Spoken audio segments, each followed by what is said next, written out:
NEET PY की 2026 का question कह रहे हैं given below are certain reaction identify the reaction for which KP not equal to AC. पहले बच्चे केपी और केसी में आपको फॉर्मूला जरूर है। केपी और केसी में फॉर्मूला है KP equal to KC R T और इसकी पावर होती है डेल्टा एनजी। ठीक है बच्चे, डेल्टा एनजी होता है चेंज इन गैसियस मोल, मतलब प्रोडक्ट के मोल माइनस रिएक्टेंट के मोल। ठीक है, कोई मतलब प्रोडक्ट, आर मतलब रिएक्टेंट। अगर आप मुझे बताओ अगर डेल्टा एनजी की वैल्यू, और हमेशा रखना बेटा गैसियस मोल ही लेने आपने, सॉलिड नहीं लिक्विड नहीं। अगर डेल्टा एनजी की वैल्यू 0 आ रही तो आप देखो KP equal to K C R T, delta NG के लिए 0, तो किसी भी चीज की पावर 0 क्या आएगी 1, तो केपी क्या केसी के बराबर आ जाएगा।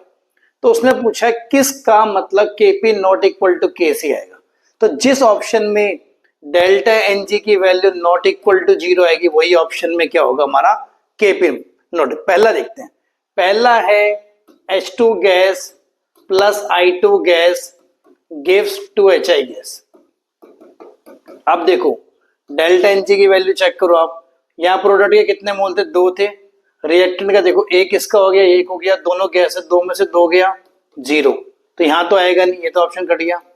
दूसरा N2 gas plus O2 gas, देखो यहाँ पे NO के 2 मोल है, इसका 1 मोल है, इसका भी 1 मोल है, 2 में से 2 गया 0, तो ये भी आएगा नहीं, ये भी हो गया गलत। तीसरा N2 gas plus H3H2 gas 2NH3 gas. अगर आप ध्यान से देखो बेटा यहाँ डेल्टा एनजी की वैल्यू कितनी, प्रोडक्ट में कितने मोल है 2, रिएक्टेंट में देखो 3 इसके और 1 इसका, कितने हो गए 4, 2 में से 4 गया -2, तो इस केस में ये केपी नॉट इक्वल टू केसी आएगा, यानी आंसर तो मेरा ऑप्शन नंबर 3 होगा। फोर्थ भी चेक कर लेते हैं ना, फोर्थ लिखा है H2O गैस, यहाँ देखो प्रोडक्ट के कितने मोल है, एक इसका है एक इसका है, 2 हो गए।